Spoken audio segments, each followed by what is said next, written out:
పెద్ద ఎత్తున సంచలనమైనటువంటి వార్త. ముంబై హీరోయిన్ని ఆనాడు వైఎస్ఆర్ కాంగ్రెస్ పార్టీ అధికారంలో ఉన్నప్పుడు వైసీపీలో ఉన్న కొంతమంది కీలక నేతల సహకారంతో, ఇద్దరు ఐపీఎస్ల ఇన్వాల్వ్మెంట్ తోటి ఆవిడ విజయవాడలోని పోలీస్ స్టేషన్లో ఆవిడ మీద ఎఫ్ఐఆర్ నమోదు చేయించి ఆవిడ ప్రైవేట్ గెస్ట్ హౌస్లో ఉంచి ఇంట్రాగేషన్ పేరుతో ఆవిడ హింసించారనేటువంటి ఒక పెద్ద ఎత్తున జరుగుతున్న చర్చ. సాక్షాత్ ఆవిడ కూడా గత 2 రోజుల నుంచి తెలుగు మీడియాతో కూడా షేర్ చేసుకుంది. దీంట్లో ప్రధానంగా మనం చూస్తే కదంబరి జత్వాని ముంబైకి చెందినటువంటి ఒక హీరోయిన్. అయితే ఈవిడ ఎవరైతే పారిశ్రామికవేత్త జిందాల్ ఉన్నారో ఆయన మీద ముంబై పోలీస్ స్టేషన్లో ఎఫ్ఐఆర్ నమోదు చేయించింది. జిందాల్ తనని అత్యాచారం చేశారు అని. అయితే ముందు పోలీస్ స్టేషన్లో ఎక్కడ కేసు తీసుకోకపోతే ఆవిడ కోర్టుకు వెళ్ళి మరీ కూడా పోలీస్ స్టేషన్లో ఎఫ్ఐఆర్ నమోదు చేయించుకునే విధంగా ఆవిడ ఫైట్ చేసింది. సో దాంట్లో వాస్తవాలు అవాస్తవాలు కోర్టులో నిర్ధారణకు వచ్చేటువంటి పరిస్థితులు. అయితే తన మీద నమోదైనటువంటి ఎఫ్ఐఆర్ని ఖచ్చితంగా తీయించాలి అనేటిది జిందాల్ ప్రధానమైనటువంటి లక్ష్యం. అయితే దీనికి ఎవరు సూటబుల్?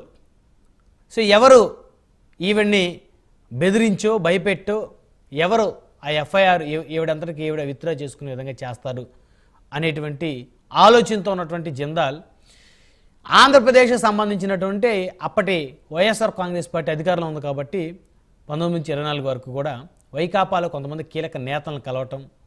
సో వారు ఈ టాస్క్ని కుక్కల విద్యాసాగర్ ఎవరైతే పెనమలూరు నుంచి 2014లో వైఎస్ఆర్ కాంగ్రెస్ పార్టీ అభ్యర్థిగా పోటీ చేసి ఓటమి చెందారో కుక్కల విద్యాసాగర్ అనేటువంటి వ్యక్తికి అప్పచెప్పినట్టు తెలుస్తోంది. అయితే ఇతని మీద ఆల్రెడీ హైదరాబాద్లో కూడా చీటింగ్ కేసులు ఉన్నాయి. ఇతను కొంతమందిని మోసం చేసినటువంటి కేసులు కూడా ఇతని మీద నమోదయ్యాయని ఆల్రెడీ ఇతని మీద పెద్ద ఎత్తున కేసులు ఉన్న పరిస్థితి ఉంది. సో ఇతను ఎవరైతే కదంబరి జత్వాని ముంబై హీరోయిన్ ఉందో ఆవిడతోటి కాంటాక్ట్లోకి వెళ్ళి మరి ఆవిడకి ఇతని యొక్క న్యూడ్ ఫోటోలు పంపించి దాన్ని క్రియేట్ చేసి ఆవిడ ట్రాప్ చేసిందని, తర్వాత బెదిరిస్తూ ఉందని, లేకపోతే ఫోటోలు బయట పెడతానంది, లేకపోతే 5 లక్షల రూపాయల డబ్బులు డిమాండ్ చేసిందని చెప్పేసి విజయవాడలో ఉన్నటువంటి పోలీస్ స్టేషన్లో కేసు నమోదు చేయించారు. అయితే అసలు 5 లక్షల రూపాయలకి ఈవిడ డిమాండ్ చేయాల్సినటువంటి అవసరం ఉందా అనేది ఇక్కడ ప్రధానమైన ప్రశ్న. ఎందుకంటే ఈవిడ మంచి రెమ్యునరేషన్ తీసుకున్నటువంటి హీరోయిన్. అదేవిధంగా వీళ్ళ నాన్నగారు వచ్చేసరికి నేవీ ఆఫీసర్, వీళ్ళ అమ్మగారు వచ్చేసరికి రిజర్వ్ బ్యాంకులో మేనేజర్గా పనిచేస్తూ ఉన్నారు. అంటే అంత పెద్ద ఆర్థికంగా సంపన్నమైనటువంటి కుటుంబం నుంచి వచ్చినటువంటి ఓ హీరోయిన్గా ఉన్నటువంటి ఈవిడ ఆల్రెడీ డాక్టర్ కూడా. సో సినిమా ఇండస్ట్రీ మీద ప్యాషన్ తోటి ఈవిడ సినిమాలోకి వచ్చిన పరిస్థితి. సో 5 లక్షల రూపాయలకి ఏ విధంగా కుక్కల విద్యాసాగర్ అనేటువంటి వ్యక్తిని ఈవిడ బెదిరిస్తుంది, ఇది ఒకటి ప్రధానమైనటువంటి పాయింట్. సో ఆ తర్వాత ఈ ఎఫ్ఐఆర్ నమోదు చేసిన తర్వాత ఈవిడ్ని ముంబై నుంచి విజయవాడ తీసుకొని వచ్చారు. అందులో ప్రధానంగా ఐపీఎస్ ఆఫీసర్ విశాల్ గున్ని పాల్గొన్నారని చెప్పేసి కూడా చర్చకు వస్తూ ఉంది. అదేవిధంగా ఎవరైతే అప్పుడు విజయవాడ కమిషనర్గా ఉన్నారో క్రాంతి రాణా టాటా, ఈయన మీద కూడా పెద్ద ఎత్తున ఆరోపణలు వస్తూ ఉన్నాయి. వీరందరూ సహాయ సహకారాలతోనే మరి ఆవిడ్ని కస్టోడియల్ టార్చర్ చేశారు, మానసికంగా శారీరకంగా హింసించారు, ఇంకా చెప్పాలంటే చెప్పుకోని రీతిలో ఆవిడ్ని టార్చర్ చేశారని చెప్పేసి ఆవిడే 2 రోజుల క్రితం తెలుగు మీడియాకి మరి చెప్పిన పరిస్థితి ఉంది. సో ఇంత జరిగినా కూడా ముఖ్యమంత్రి జగన్మోహన్ రెడ్డి ఎందుకు స్పందించలేదు? సో సజ్జల రామకృష్ణారెడ్డి పాత్ర ఏమన్నా ఇందులో ఉందా? ఎందుకంటే కుక్కల విద్యాసాగర్కి సజ్జల రామకృష్ణారెడ్డికి మధ్య సాన్నిహిత సంబంధం ఉందనేది స్థానికంగా కూడా వినపడతా ఉంది. అంటే వైఎస్ఆర్ కాంగ్రెస్ పార్టీ అధికారంలో ఉన్నప్పుడు ఈ విధమైనటువంటి దారుణాలకి ఒడిగట్టిందా? సో ఇప్పుడు దీని మీద అయితే ప్రస్తుతం ముఖ్యమంత్రి చంద్రబాబు నాయుడు, ఉప ముఖ్యమంత్రి పవన్ కళ్యాణ్, అదేవిధంగా హోంమంత్రి వంగలపూడి ఎంత చాలా సీరియస్గా ఉన్నారు. సో ఒక ముంబై హీరోయిన్ని ఆంధ్రప్రదేశ్లో విజయవాడలో ఎఫ్ఐఆర్ నమోదు చేయించి ఆవిడ్ని ఈ విధంగా కస్టోడియల్ టార్చర్ చేసి శారీరకంగా హింసించి దాదాపు 2 వారాలకు పైగానే ఆవిడ ఈ విధంగా హింసించారనేటువంటిది బయటకు వస్తున్నటువంటి నేపథ్యంలో ఈ ఐపీఎస్ల మీద కూడా ప్రభుత్వం అయితే చర్యలు తీసుకునే కేంద్ర రంగం సిద్ధం చేసింది. అదేవిధంగా ఎవరైతే వైకాపా నాయకులు కీలకంగా ఎవరైతే వ్యవహరించారో వారిని కూడా ఖచ్చితంగా అరెస్ట్ చేయడానికి ఏమాత్రం వెనకాడబోమని చెప్పేసి హోంమంత్రి ఆల్రెడీ ఆవిడ కూడా ప్రకటన చేశారు. సో ఇష్యూ అయితే చాలా సీరియస్గా మారిన పరిస్థితి ఉంది. వైఎస్ఆర్ కాంగ్రెస్ పార్టీ నుంచి ఇప్పటి వరకు కూడా ఎవ్వరూ కూడా స్పందించలేదు. ఎందుకంటే కుక్కల విద్యాసాగర్ అనే వ్యక్తి 2014లో అఫీషియల్గా పెనమలూరు నియోజకవర్గం నుంచి ఆ పార్టీ ఎమ్మెల్యే అభ్యర్థిగా పోటీ చేసినటువంటి వ్యక్తి. సో ఈ అంశాలన్నీ చర్చిద్దాం. అసలు ఈ విషయంలో తప్పెవరిది, అసలు ఏం జరిగింది అనే అంశాలు చర్చిద్దాం. ఇదే వాళ్ళ హాట్ టాపిక్. ముందుగా మనం డిబేట్లోకి వెళ్ళింది ఒకసారి గెస్ట్లను పరిచయం చేస్తాం. తర్వాత ఎవరైతే వ్యాపారవేత్త జిందాల్ ఉన్నారో ఆయన గురించి జగన్మోహన్ రెడ్డికి ఆయన అంటే ఎంత ప్రేమ, ఆయన కోసం ఆయన ఏం చేయాలనుకున్నారు అనేది ఆయన మాటల్లో ఒకసారి వినిపిస్తాను. ముందుగా గెస్ట్లను పరిచయం చేద్దాం. రజనీ గారు ఉన్నారు మనతోటి, జనసేన పార్టీ రాష్ట్ర అధికార ప్రతినిధి, సీనియర్ అడ్వకేట్. అదేవిధంగా కృష్ణాంజలి గారు ఉన్నారు, రాజకీయ విశ్లేషకులు, జూమ్కలు అందుబాటులో ఉన్నారు. అదేవిధంగా సంధ్య గారు ఉమెన్ యాక్టివిస్ట్, మరికొద్దిసేపులో వారు కూడా జూమ్కలో జాయిన్ అవుతారు. అదేవిధంగా జె పూర్ణచంద్రరావు గారు మాజీ డీజీపీ, అదేవిధంగా BSP party state coordinator, AP state coordinator, వారు కూడా మనతోటి జూమ్కలు అందుబాటులో ఉన్నారు. ఇటు ఒకసారి పీసీఆర్ ఒకసారి ఎవరైతే జగన్మోహన్ రెడ్డి ఎవరైతే జిందాల్ గురించి మాట్లాడారో ఒకసారి ప్లే చేయండి.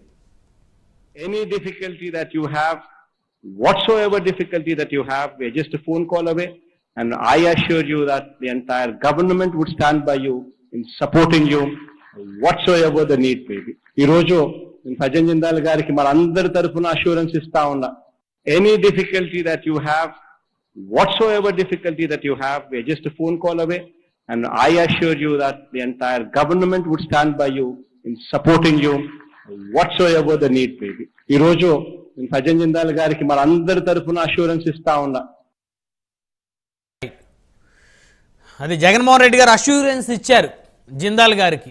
ఒక్క ఫోన్ కాల్ చేస్తే గవర్నమెంటే మీ ముందుంటుంది, మీరు ఏ పని చెప్పినా చేస్తుంది అనేటువంటి అష్యూరెన్స్ అయితే ఆయనకి ఇచ్చారు. పాపం ఆయన ఆ అష్యూరెన్స్ని బేస్ చేసుకొని ఈ ముంబైలో ఏదైతే ఆయన మీద నమోదైన ఎఫ్ఐఆర్ ఆ హీరోయిన్ తీయించాలి అంటే ఏ ప్రభుత్వం సహకరిస్తుంది. సో ఏ ప్రభుత్వం సహకారంతో ఆవిడ మీద ఎఫ్ఐఆర్ నమోదు చేయించి టార్చర్ చేసి ఆవిడంతటా ఆవిడే ఎఫ్ఐఆర్ ముంబైలో మరి ఆయన మీద పెట్టినటువంటి కేసు ఏదైతే ఉందో విత్డ్రా చేసుకుని చేయాలంటే ఖచ్చితంగా పెద్ద ఎత్తున పోలీసు వ్యవస్థ సహకరించాలి, ప్రభుత్వం సహకరించాలి. మరి ఎవరు సహకరించాలా అనేది ఆయన చెక్ చేసుకున్నట్టున్నారు, గుర్తొచ్చినట్టు ఉంటుంది. జగన్మోహన్ రెడ్డి గారు సింగిల్ ఫోన్ కాల్ చేస్తే ఖచ్చితంగా ప్రభుత్వమే మీకు సహకరిస్తుంది అనే రీతిలో ఇప్పుడు ఆయన చెప్పారు. కాబట్టే మరి ఎవరైతే జిందాల్ ఉన్నారో ఆయన ఈ ఆంధ్రప్రదేశ్ ప్రభుత్వాన్ని 2019 నుంచి 2024 మధ్యలో ఉన్నటువంటి ప్రభుత్వాన్ని ఆయన హెల్ప్ తీసుకున్నారు అనేటువంటి అంశం కూడా చర్చిద్దాం. సో ముందుగా రజనీ గారితో మాట్లాడదాం, జనసేన పార్టీ రాష్ట్ర అధికార ప్రతినిధి, senior advocate. Rajani garu good morning అండి. Good morning sir. సో మొత్తానికి తెలుగు వాళ్ళకి ఇప్పటి వరకు కూడా ఓ విలువ ఉండేది దేశవ్యాప్తంగా అన్ని రంగాల్లో. తెలుగు పోలీస్ డిపార్ట్మెంట్కి కానీ, రాజకీయ నాయకులకు కానీ, సినిమా ఇండస్ట్రీకి కానీ, వ్యాపారవేత్తలకు కానీ, కళాకారులకు కానీ ఈ ఇన్సిడెంట్ తోటి ఆ విలువని మనం కోల్పోయినట్లు అవుతుందేమో అనిపిస్తుంది. రజనీ గారు ఏమంటారు?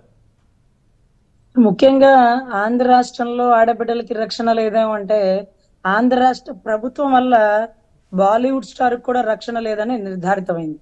ఇప్పటి వరకు తప్పు జిందాల్దేమో అనుకున్నానండి. కాదు, మన నాయకుడే అష్యూరెన్స్ ఇచ్చేసాడు. ఏమని? సింగిల్ ఫోన్ కాల్స్ రాష్ట్రం మొత్తం ఆయనకు ముందు స్టాండ్ అవుతుందట. ఆయన ఒక్కడు స్టాండ్ అయితే బాగుంటది, ప్రభుత్వం మొత్తం నీ వెనకాల ఉంటుందంటూ జిందాల్ గారికి సింగిల్ ఫోన్ కాల్లో అష్యూరెన్స్ ఇచ్చిన జగన్ రెడ్డి గారి వాయిస్ ఇప్పుడే విన్నామండి. ఇప్పటి వరకు జిందాల్ గారు ఆంధ్ర రాష్ట్ర సహాయం ఎందుకు అడిగారు?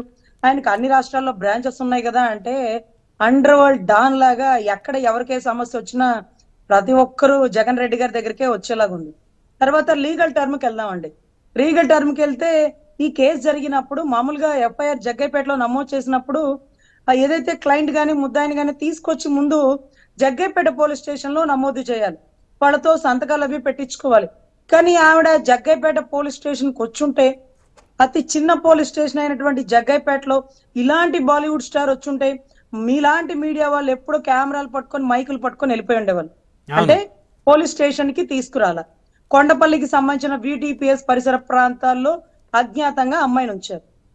ఎఫ్ఐఆర్ మాత్రం జగ్గైపేటలో నమోదు చేశారు. తద్వారా ఇంకొకటి 498 కేసు పెడితే కుటుంబం మొత్తం మీద కేసులు, అందరూ ఫ్యామిలీ మెంబర్స్ అందరూ దాంట్లో ఇన్వాల్వ్ అయిపోతారు. 420 చీటింగ్ లో ఎవరైతే తప్పు చేశారో వాళ్లే ఇన్వాల్వ్ అవుతారు. కానీ ఈ అమ్మాయి ఒకవేళ ఫాల్స్ ఎవిడెన్స్ అన్నా ఫోర్జరీ డాక్యుమెంట్స్ అన్నా, ఫ్యాబ్రికేటింగ్ ఆఫ్ ఫాల్స్ ఎవిడెన్స్ అని ఒక సెక్షన్ సిఎంఐ మీద పెట్టచ్చేమో కానీ కుటుంబం మొత్తాన్ని ఎలా తీసుకొచ్చారు? ఒక తప్పిపోయిన ఆడపిల్ల పలానా దగ్గర ఉందండి పోలీసు వారు అంటే, మీరు వెహికల్ ఛార్జీలు ఇవ్వండి, మాకు భోజనాలు పెట్టించండి, మాకు ఇంత డబ్బని ఇస్తే మేము అక్కడికి వెళ్ళి తీసుకొస్తాం, గవర్నమెంట్ దగ్గర డబ్బులు లేదు అంటూ పోలీసులు ఏదైతే కానిస్టేబుల్ తాగిన టీ స్టాల్ బిల్డింగ్ కూడా వచ్చిన క్లయింట్స్ తో కట్టించే దౌర్భాగ్య పరిస్థితి. అటువంటి అప్పుడు ఫ్లైట్ లో కుటుంబం మొత్తానికి టికెట్లు కొని ఆ బాంబే నుంచి ఇక్కడికి తీసుకొచ్చారు. ఇక్కడికి తీసుకొచ్చి 40 రోజులు జైల్లో ఉంచారంటే ఒక్కటి సార్, ఆ అమ్మాయి మెయిన్ చెప్పేది నన్ను అరెస్ట్ చేశారనే దానికంటే కస్టోడియల్ టార్చర్ పెట్టారు. అసలు ఈ కస్టోడియల్ టార్చర్ అంటే కస్టోడియల్ డెత్ అని డీకే బసు గైడ్ లైన్స్ ఉండేవండి. కస్టడీలో ఉన్న వ్యక్తి ముద్దా అయినప్పటికీ 10 మందిని మర్డర్ చేసినప్పటికీ అతనికి 3 పూట్ల భోజనాలు పెట్టాలి, అన్ని ఫెసిలిటీస్ ఇవ్వాలి, అతను బరువు కూడా తగ్గకూడదు, ఆరోగ్యాలకు కూడా సంబంధిత హాస్పిటల్ పంపించాలని. కానీ కస్టడీలో ఎలా టార్చర్ పెడతారు సార్? చంద్రబాబు గారు అరెస్ట్ అయినప్పుడు రాజమండ్రి సెంట్రల్ జైల్లో డ్రోన్ కెమెరాలు వచ్చినా ఆయన ఏమన్నా చేసేసారంటే జైల్లో మేమేం చేస్తాం సార్, జైల్లో సెక్యూరిటీ ఉంటుంది సార్ అని చెప్పేవాళ్ళు. కానీ ఈ అమ్మాయికి జైల్లో ఇబ్బంది పెట్టారు, జైల్లో టార్చర్ పెట్టారు, జైల్లో వాళ్ళ మనుషులను పంపించారు. అంటే పోలీసు వర్గం ఇక్కడే కాకుండా జైల్లో కూడా వాళ్ళ అనుసంధిత వర్గంతో ఆ అమ్మాయికి ఒక సెక్సువల్ మెంటల్ టార్చర్ పెట్టి అర్ధరాత్రులు 6 నెలలు నిద్రలో ఉలికి పడే పరిస్థితి వచ్చింది. ఈ రోజు కూడా సిబ్లింగ్స్ గురించి ఆలోచిస్తుంది. నా చెల్లెళ్ళు ఉన్నారు, వాళ్ళ కెరియర్ ఉంది, మా తల్లిదండ్రులు చంపేస్తారు. ఒక్క కుటుంబంలో ఈఎంఐ మీద కేసు పెట్టకుండా కుటుంబాన్ని మొత్తం అరెస్ట్ చేసి మినిమం బెయిల్ అనేది ఒక ముద్దాయికి ఉండే హక్కు అండి. ఆ బెయిల్ కూడా వేసుకుని వాళ్ళ ఆవిడ చాలా డబ్బు ఉందని మీరు చెప్పారు కదా, ఎంతో కొంత ఇస్తే మా లాంటి అడ్వకేట్లు బెయిల్ చేసేవాళ్ళు కదా. అమ్మాయిని బయటికి పోనివ్వాల, ఎవరితో మాట్లాడాల, అమ్మాయి ఫోన్ లాక్ చేశారు. ఇంకొకటి ఏంటంటే అమ్మాయి అకౌంట్ సీజ్ చేశారండి. అకౌంట్ సీజ్ చేసే అధికారం త్రూ కోర్టుకే ఉంటుందండి. అలాంటిది అమ్మాయి అకౌంట్ సీజ్ చేసి ఆర్థిక మూలాల మీద దెబ్బ కొట్టి బయటికి రాకుండా చేశారు. ఈ రోజు కూడా అమ్మాయి ఆంధ్రాలో అడుగు పెట్టలేని పరిస్థితి. బాంబే నుంచి ప్రభుత్వం మారింది, కూటమి ప్రభుత్వం వచ్చింది, నాకు ధైర్యం వచ్చింది, నాకు పడ్డ కష్టం ఏ ఆడబిడ్డకి ఉండకూడదు. నా తల్లిదండ్రులకి, వాళ్ళు ఒక నేవీ ఆఫీసర్ ఎంత డిసిప్లిన్ గా పెంచుంటారు, ఆవిడ ఒక స్టేట్ బ్యాంక్ సంబంధించిన ఆర్బీఐ బ్యాంక్ సంబంధించిన మేనేజర్, లేకపోతే ఈవిడ ఒక ప్రొఫెషనల్ డాక్టర్, అసలు నరకానికి స్పెల్లింగ్ రాయిపించిన పరిస్థితి ఉంది సార్. నిజంగా రజనీ గారు, అసలు ఇలాంటి సంఘటన ప్రభుత్వంలోని పెద్దలే దగ్గరుండి చేయించారు అంటే అసలు నమ్మశక్యం కావటం లేదు. నమ్మాలి సార్. మామూలుగా అయితే మీలాంటి వాళ్ళు టక్మని హోమ్ మినిస్టర్ దగ్గరికి వెళ్ళిపోతారు సర్వసాధారణంగా, అంతే కదా. దళిత బిడ్డ పాపం సుచరిత, తానేటి వనిత అనేవారు కాదండి. హోమ్ గార్డ్ ని కూడా ట్రాన్స్ఫర్ చేసుకోలేని హోమ్ మినిస్టర్. అన్నిటికీ ఒకటే శాఖ, సజ్జల శాఖ. సకల శాఖ మాత్యులైన సజ్జల గారి ఆధ్వర్యంలో కాంతిరామ్ టాటా గారు మన రోల్ మోడల్ కళ్ళజోడు పెట్టుకొని బజార్ల మడ తిరిగేసేటటువంటి విశాల్ గున్ని గారండి. చాలా దారుణం ఏంటంటే సార్, ఈ కాంతిరామ్ టాటా గారి గురించి నేను గతంలో గులకరాయ్ కేసులో మాట్లాడా. గులకరాయ్ గురి చూసి కొట్టారు, వీళ్ళే కొట్టారని పట్టుకుంటే నువ్వు కొట్టవయా, నువ్వు కొట్టు, నువ్వు 6 నెలలకు ఒకసారి రివాల్వర్ తో షూట్ చేస్తావుగా, గురి చూసి ఒకరైతే ఇద్దరిని కొట్టే స్టామరా నీకుందేమో చూడు. మత్తి పిసుక్కునే వాళ్ళ మీద మర్డర్ కేసులు వేస్తారేంటి సార్? ఇదేనా మీకు జగన్ రెడ్డి గారు ఇచ్చిన ఇన్స్ట్రక్షన్స్ అంటే? అప్పుడు పాపం ఆ వడ్డీ కమ్యూనిటీ వాళ్ళ కేసులు, లేకపోతే బీసీలని ఓటింగ్ రాదేమోనని కొంత వెసులుబాటు కల్పించారు సార్.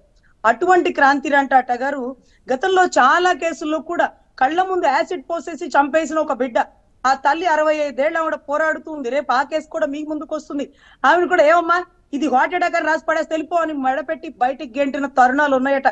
ఆ తల్లి నేను డీజీపీ ఆఫీస్ గేట్ బయట కూర్చొని కన్నీటి పర్యంతం అవుతుంటే అది కూడా నేను మీడియా ఛానల్లో చెప్పానండి. సో రోల్ మోడల్ ముసుగులో ఉండేటటువంటి గౌరవ విశాల్ గున్ని గారు డైలీ యువర్ కాల్, మీకే సమస్య వచ్చినా నేనున్నానంటారు. ఒక ఆడబిడ్డకి కనీసం బెయిల్ అనే అధికారం వాడుకోనివ్వకుండా, ఆధారాలు లేకుండా ఫ్యాబ్రికేటింగ్ ఆఫ్ ఫాల్స్ ఎవిడెన్స్ అనే సెక్షన్ పెట్టి స్టేషన్ కూడా తీసుకురాకుండా అజ్ఞాతంలో పెట్టి కస్టోడియల్ టార్చర్లు పెట్టినటువంటి వ్యక్తులకి ఇలాంటి ఐపీఎస్ లను ఇమీడియట్ గా సస్పెండ్ చేస్తే గానీ ఈ రోల్ మోడల్ ముసుగు తొలగిపోదని నా ఆవేదన సార్. నిజంగా విశాల్ గున్ని గారు అప్పట్లో సోషల్ మీడియాలో పెద్ద ఎత్తున ట్రెండ్ అయ్యేవారు. ఆయన ఒక నిజంగా ఈ దేశంలోనే సిన్సియర్ ఐపీఎస్ ఆఫీసర్గా, ప్రజల కోసమే పుట్టుకొచ్చినటువంటి ఆఫీసర్గా పెద్ద ఎత్తున రోల్ మోడల్గా తయారయ్యారు మీరు చెప్పినట్టు. కానీ ఇప్పుడు అలాంటి ఆఫీసర్సే ఇలాంటి వివాదాల్లో చిక్కుకోవటం నిజంగా బాధగా ఉంది రజనీ గారు. Exactly sir. గతంలో గౌతమ్ షేవాగ్ గారు కూడా మా అందరికి రోల్ మోడల్ సార్. ఆయన హైకోర్టుకు వచ్చి ఎఫ్ఐఆర్ సెక్షన్ చదువుతున్నప్పుడు అంతా అయిపోయింది, పోపో ఇతన్నా నమ్ముకునింది, చూడు జగన్ రెడ్డి గారు తానా అంటే తందానా అంటున్నారు, డీజీపీ ఆఫీస్ లో కూడా కనపట్లేదు, తాడేపల్లి ఆఫీస్ లో కనపడుతున్నారంటే మాకు వాళ్ళ మీద ఉండే విశ్వాసం పూర్తిగా కోల్పోతున్నాం సార్. మోరోవర్ ఈ అమ్మాయి విషయంలో మాత్రం క్రాంతిరామ్ టాటా గారు కానీ ఎవరో రామాంజనేయులు గారు కానీ మన విశాల్ గున్ని గారిని ఇమీడియట్ గా సస్పెండ్ అయిపోతే పోలీస్ వ్యవస్థ మీద ఉండే నమ్మకాలు పోతాయి సార్. ఇంకా విజయవాడ పరిసర ప్రాంతాల్లో వీళ్ళ వల్ల బాధితులైన ప్రతి ఒక్కరూ మీడియా ముందుకు రావాలా, వీళ్ళ ముసుగులు తొలగించి వీళ్ళ నిజ స్వరూపాన్ని, వీళ్ళ బండారాన్ని రాష్ట్ర ప్రజలకి బట్టబయలు చేయాలా. వీటన్నిటికీ కర్త కర్మ క్రియ సకల శాఖ మార్చులైన సజ్జల బాబాయ్ గారు. లేకపోతే ఈ కేసులో కూడా మన హోమ్ మినిస్టర్ లాగేవాళ్ళం కానీ పాపం వాళ్ళదే ఉండదండి, వాళ్ళు రబ్బర్ స్టాంప్ లాంటి వాళ్ళు. సో మోరోవర్ దీనికి కర్త కర్మ క్రియ అంటే ఎందుకంటే తప్పు వీళ్ళది కాదులేండి. జిందాల్ గారు అడగంగానే పాపం మన జగన్ రెడ్డి గారు ఏదో పులివెందుల ఆస్తులు ఇచ్చేస్తానన్నట్టుగా సింగిల్ ఫోన్ కాల్ ఏదో రాష్ట్రం మొత్తం ఆయన ముందు స్టాండ్ అయి ఉంటుందంట. అదేంటో దారుణం, ఆయన అష్యూరెన్స్లు ఇచ్చేయడం, ఆయన ఆస్తులు ఏదో ఇచ్చినట్టుగా. సో ఇటువంటి విషయం అష్యూరెన్స్ ఇచ్చాడు కాబట్టి ఆయన ఈయన హెల్ప్ తీసుకొని ఉంటారంటారా? 100% సార్. ఏ రాష్ట్ర ముఖ్యమంత్రి, ఏ కేసీఆర్, ఏ నితీష్ కుమారో లేకపోతే ఏ కర్ణాటక ముఖ్యమంత్రి అష్యూరెన్స్ ఇవ్వలేదు సార్. మన అండర్ వరల్డ్ కా డాన్ హే, పేమెంట్ తీసుకుంటాడు, పని చేస్తాడు, మీకు సదా మీ సేవలో అంటూ నిలబెట్టేటటువంటి జగన్ రెడ్డి. ఈ ఇన్సిడెంట్ లో జిందాల్ గారి దగ్గర నుంచి వైసీపీ నేతలు ఎంత డబ్బులు తీసుకొని ఉండుంటారు మేడం? ఎందుకంటే 5 కోట్లని 10 కోట్లని 20 కోట్లని రకరకాల ప్రచారాలు జరుగుతూ ఉన్నాయి. బట్ ఇంకా వాస్తవమైన ఫిగర్ ఎంతో కరెక్ట్గా ఎవరు ఇంకా డిక్లేర్ చేయలేకపోయారు. ఇవంతా ఎలక్షన్ కి ముందు కొంతమంది ఎమ్మెల్యేలకి ఆయనతోనే స్వయంగా ఖర్చు పెట్టించారండి. అంటే ఇంత ఇచ్చారు అంత ఇచ్చారంటే 5 కోట్లు 10 కోట్లు చాలా చీప్ గా ఉంటదండి. అసలు జిందాల్ గారి దగ్గర నుంచి కనీసం ఒక 50-100 కోట్లు తీసుకోవడమో లేకపోతే ఆ ఏరియా ఎమ్మెల్యేకి మీరే ఖర్చు పెట్టాలన్నమో ఏదో ఒక భారీ అష్యూరెన్స్ తీసుకునే సజ్జల బాబాయ్ గారు చేస్తుంటారు. లేకపోతే సజ్జల భార్గవ్ గారికి ఏమైనా పేమెంట్ ముత్తిదే పని చేశారా? అసలు మోరోవర్ దీని వెనకాల ఈడీ సిబిఐ కూడా రావాలండి. ఎందుకంటే జిందాల్ గారికి సర్వ సహాయంగా మనం చేయడం అంటే అదేం చిన్న విషయం కాదు. వాళ్ళేం ఊరికే రారు, పెద్ద పెద్ద భారీ చెక్కులు రాస్తారు. చెక్కులా లేకపోతే హవాలాలా లేకపోతే పక్క దేశానికి పంపించడానికి ఏమన్నా విదేశ మార్గాల ద్వారా ఏమన్నా పంపించే డ్రగ్ మాఫియాలో నడుస్తుందా? What ever it may be sir. CBI ED ఉంటేనే ఇక్కడ మనీ ట్రాన్సాక్షన్ అనేది బయటకు వస్తుంది. ఫ్రీగా అయితే చేసే అలవాటు జగన్ రెడ్డి గారికి లేదు. దాంట్లో కళాఖండిగా రాష్ట్ర ప్రజలందరికీ తెలుస్తారు. రైట్, మీ ప్రభుత్వం ఏం డెసిషన్ తీసుకోబోతుంది మేడం ఈ కేసుకు సంబంధించి? స్పీడప్ చేయమన్నారు ముఖ్యమంత్రి గారు, కూడా విచారణ త్వరగా చేయమన్నారు. So home minister, deputy CM అందరూ రెస్పాండ్ అవుతూ ఉన్నారు. సో ఆవిడకి న్యాయం జరుగుతుందా? ఆవిడకి న్యాయం జరగాలి అంటే ఒక మహిళగా మీరేం కోరుకుంటారు? సో న్యాయం జరగడం అంటే నాకెక్కడో ఉన్నావా కేసులో ఆవిడ పాపం ఒక ఎమ్మెల్యే కపిల్ సింగ్ గారిని అంటే ఆవిడతో పాటు ఆ లాయర్ ని కూడా చంపేసిన తరుణాలు ఉన్నాయి సార్. ఇక్కడ ప్రభుత్వం కూటమి ప్రభుత్వం కాబట్టి ఆవిడకి నిన్న కూడా అన్ని టీవీ ఛానల్లో చూపించేసి ఆవిడకి అష్యూరెన్స్ ఇచ్చేసారు. ఎవరు మటుకు వాళ్ళ టీవీ ఛానల్స్ ఉన్నారు. ఆవిడ అక్కడ ఒక్కతే ఉంది, ఆమె చుట్టూ ఎంతమంది పోలీసులు ఉన్నారో ఎంత ప్రొడక్షన్ ఉందో మనం చెప్పలేం సార్. మోరోవర్ ఆ అమ్మాయిని ఆంధ్ర రాష్ట్రం తీసుకొచ్చి ఆ అమ్మాయికి అష్యూరెన్స్ ఇవ్వాలి. అదే రకంగా ముందు ఇమీడియట్ గా 3 సస్పెండ్ చేసి వాళ్ళ ఫోన్ ట్రాన్సాక్షన్స్ ఆపేయాలి సార్. వాళ్ళు గతంలో ఆ టైంలో ఎవరెవరితో ఉన్నారు, ఎవరెవరి కాల్స్ రిసీవ్ అయినాయి, ఈ పదాన్ని రఘురామకృష్ణరాజు గారు వాడారు సార్.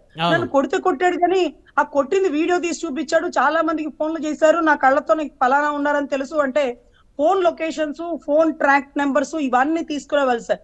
విశాల్ గున్ని గారు ఎవరెవరి దగ్గర వాడారు, ఆయన దగ్గరలో ఫోన్లు ఎవరు ఉన్నాయి, క్రాంతిరామ్ టాటా గారికి ఇన్స్ట్రక్షన్ ఎవరు ఇచ్చారు, ఇవన్నీ తీసుకురావాలంటే ముందు వాళ్ళని సస్పెండ్ చేయాలా, వాళ్ళని కస్టడీలోకి తీసుకోవాలా, వాళ్ళ దగ్గర నుంచి ఇన్ఫర్మేషన్ తీసుకోవాలి సార్. ఇంకా కూడా డిలే చేస్తే ఎవిడెన్స్ తారుమారు అయిపోతే ఆల్రెడీ ఇప్పుడు ఆ టైంలో వారు ఎక్కడ ఉన్నారు?